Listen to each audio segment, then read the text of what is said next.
अब अगर हम बात करते हैं कि क्या फर्क क्या है, आमतौर पर साइनॉप्सिस और रिसर्च प्रपोजल को इकट्ठा किया जाता है, लोग एक ही समझते हैं। तो दोनों में फर्क क्या है?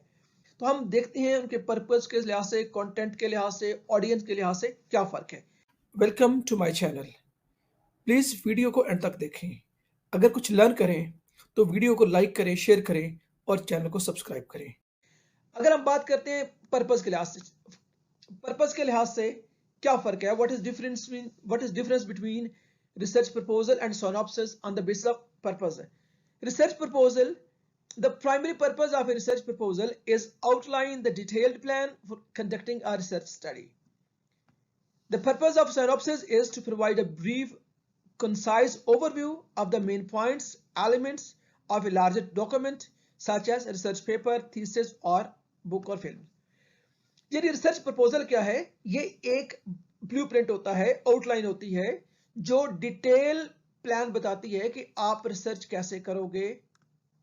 जबकि जो साइनॉप्सिस का क्या होता है, ये जो मेन डॉक्यूमेंट है उसका प्रीव्यू होता है, उसकी एक शॉर्ट फॉर्म होती है जिसमें मेन पॉइंट डिस्कस किए जाते हैं। रिसर्च प्रपोजल का साइनॉप्सिस हो सकता है, थीसिस का साइनॉप्सिस हो सकता है, बुक का हो सकता है, फिल्म का हो सकता है, या किसी रिसर्च प्रोजेक्ट का साइनॉप्सिस हो सकता है। Content, a research proposal is a comprehensive document that includes detailed information about the research problem, literature review, research objectives, research questions, hypothesis, methodology, ethical considerations, significance, and detailed timeline. Whereas synopsis is a condensed document that highlights the key elements of a larger work. पहले हमने बात की है purpose के बारे में कि purpose क्यों लिखा जाता है। अब बात करते हैं कंटेंट के बारे में। तो कंटेंट देखा जाए तो रिसर्च प्रपोजल के अंदर डिटेल इंफॉर्मेशन होती है, किसकी? रिसर्च प्रॉब्लम की। लिटरेचर रिव्यू डिटेल लिखा होता है, या थ्योरेटिकल बैकग्राउंड होता है। रिसर्च ऑब्जेक्टिव क्या होते हैं उनको डिस्कस किया जाता है। रिसर्च हाइपोथेसिस क्या है या रिसर्च क्वेश्चंस क्या हैं, मेथोडोलॉजी कौन सी है, इसकी एथिकल कंसिडरेशन कौन सी थी, सिग्निफिकेंस क्या है और टाइमलाइन क्या है। ये कंटेंट होते हैं रिसर्च प्रपोजल की। जबकि साइनॉप्सिस के अंदर क्या होता है, it is the condensed summary highlighting the key elements, यानी जो आपका प्रोजेक्ट है या जो मेन डॉक्यूमेंट है उसके मेन की एलिमेंट को आपने हाईलाइट करना होता है, साइनॉप्सिस के अंदर है। अब तीसरी बात करें लेंथ के बारे में, तो लेंथ के लिहाज से भी साइनॉप्सिस और रिसर्च प्रपोजल में फर्क होता है। Research proposals are typically longer documents ranging from several pages to several dozen pages depending on the complexity of research project and requirement of the institution or funding agency. Synopses are shorter in a comparison.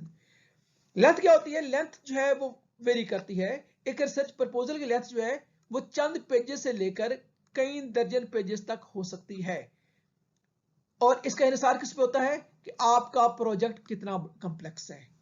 छोटा project है, बहुत बड़ा project है, या institution है उसकी क्या demands हैं, या जो फंडिंग एजेंसी है वो क्या डिमांड करती है, कितने उसके हिसाब से लेंथ होगी। जबकि साइनॉप्सिस जो है वो उसके लिहाज से कंपैरेटिवली शॉर्ट होगा। अब ऑडियंस की बात करते हैं। रिसर्च प्रपोजल के ऑडियंस जो है वो साइनॉप्सिस से डिफरेंट होते हैं।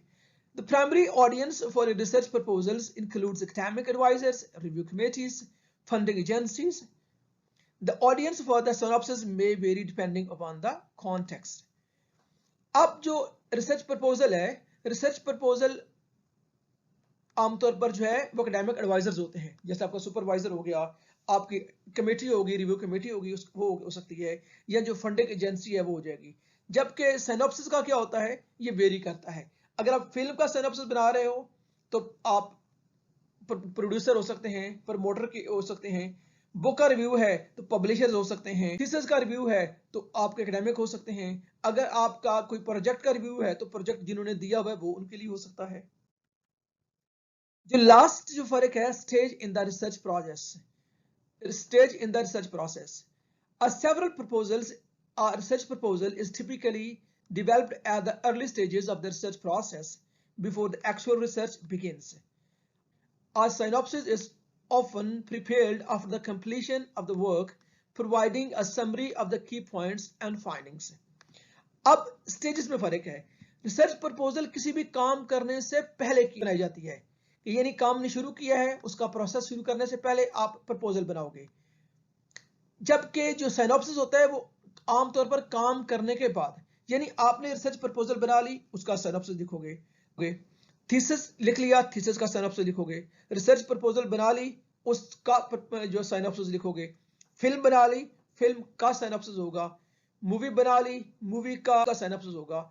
एक रिसर्च प्रोजेक्ट मिला हुआ है, वो कंप्लीट हो गया, तो उसका साइनॉप्सिस होगा।